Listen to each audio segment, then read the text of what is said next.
Well, it's not a start to the morning. I've got no food in the house at all. I've been away all weekend and I came back and I've just got nothing. That's the issue with Sundays, of course. If I'm driving back Sunday afternoon, I'm never going to get to stick to a shop. So it's meant that my milk apparently expired on the 2nd. It's now the 8th, I think. 9th for you guys. So that milk is a bit iffy. I did have a little bit in my coffee because I needed a coffee, but not going to risk it with cereal.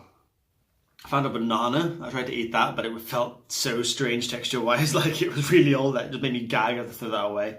So my only real option that I can think of would be to go to McDonald's. However, McDonald's don't start serving breakfast until 5:30 in the morning, and it's only 5:15 now.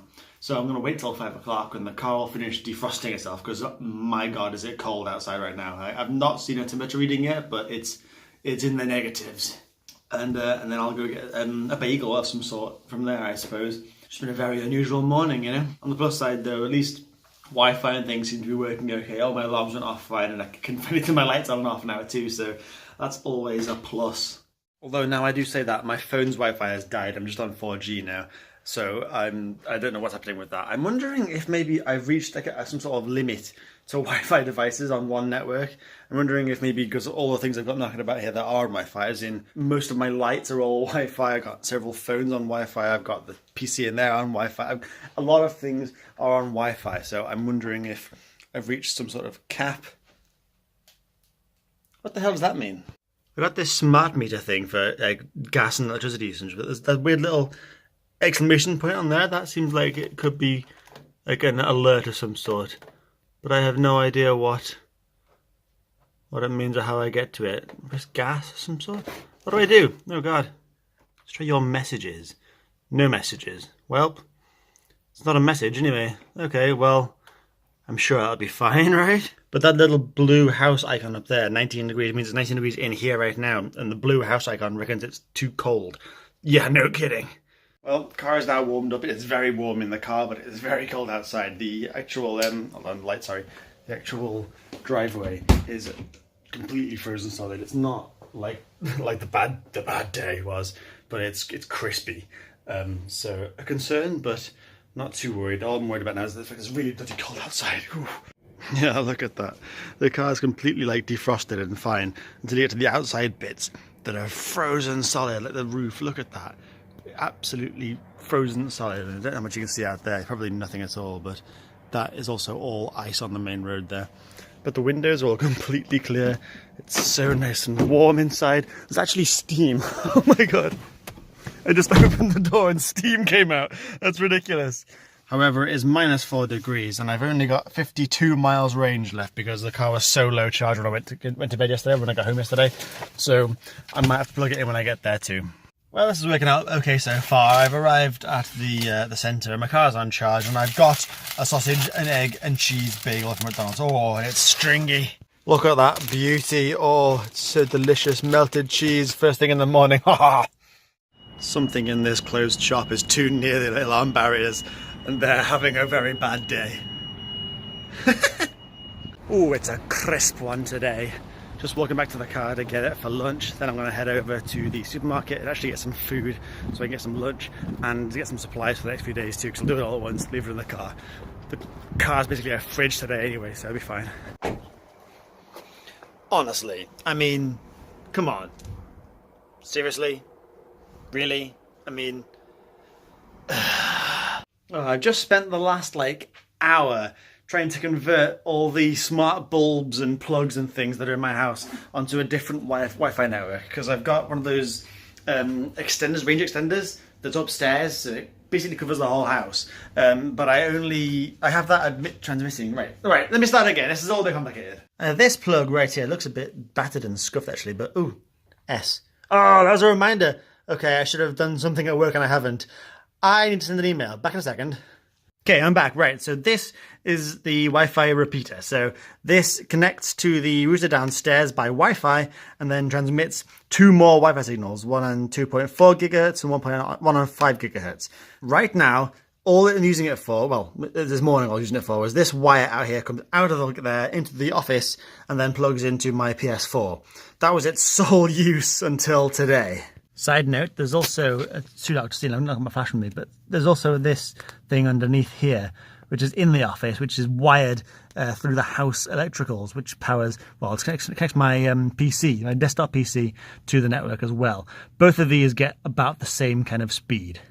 Which surprised me because I would have put big money on the Wi-Fi one being slower, but they were about the same, like you couldn't tell the difference, so happy with that. Okay. Now, throughout the house, I have these bulbs. I got this bulb up here. I don't know why I'm showing you. It's just a big bright bulb. It's a bulb. I've got 3 of those bulbs, and I've got, let me count them, 4 smart switches. All of these things can be controlled by Alexa, and they can be controlled by the app on the mobile devices too. These all have their own Wi-Fi chip in them, and they all connect to my Wi-Fi router individually. Now, lately, I've started seeing real issues with this phone particularly, trying to connect to the internet. It'll get the Wi-Fi signal, but it won't get any internet connection, and it'll flick off and on quite repeatedly. I have seen that happen in the past with the PC as well upstairs, which is wired, which is also a bit strange. The last time it happened, it was when the thing upstairs was transmitting the same Wi-Fi ID as the router down here, which is, for the record, this badger right here. This only has the one Ethernet cable at the back of it, which is going into this plug socket down there somewhere, which is the same as the one that's upstairs, which I showed you earlier in the dark. Now, when the plug upstairs was transmitting the same SSID as the router down here, I tend to get a lot of conflicts. Like, it didn't, things were connecting to different ones and jumping between them without realizing it and getting very confused.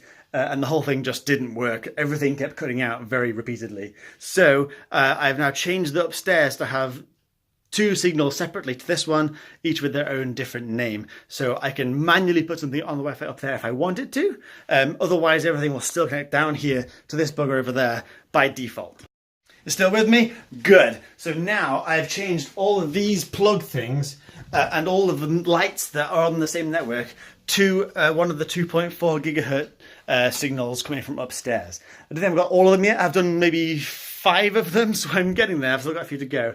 But I'm hoping that by taking them all off this Wi-Fi and putting them through that Wi-Fi, it should hopefully free up some channels. I don't know if that's how it works, because hopefully the router will only connect to that one Wi-Fi device and that one will connect to multiple. I'm hoping that by doing that, it'll free up some sort of network channels on the router and it will stop things cutting out. I did just have a video call with my girlfriend and it did work fine, so fingers crossed that I've solved it, but honestly, I think it's a reach, to be fair. And I just realised that I left this thing up behind my head the whole time. So editing the vlogs, I realised this was still here. So don't worry, it's going away right now. And the cards are next. Check me out with my stack of laundry and I dropped my phone there. See, yeah, I do work, I do chores, I do household things. I'm a grown-ass man. Ignore all the stripy colours in this pile. I swear I'm a grown man. Well, this is me for the next half hour or so, sitting in bed playing Rocket League, and you can see me over there in the mirror. For the first time, I'm going to try and play it with just one little of the, what are they called, Joy-Cons, and see if I'm any better at it, because right now I suck at it. I used to be kind of decent at Rocket League. I say kind of decent, I mean kind of decent, and by decent I mean about okay. Yeah, I was never pro or anything like that, not even close, but I could hold my own on the PS4 version.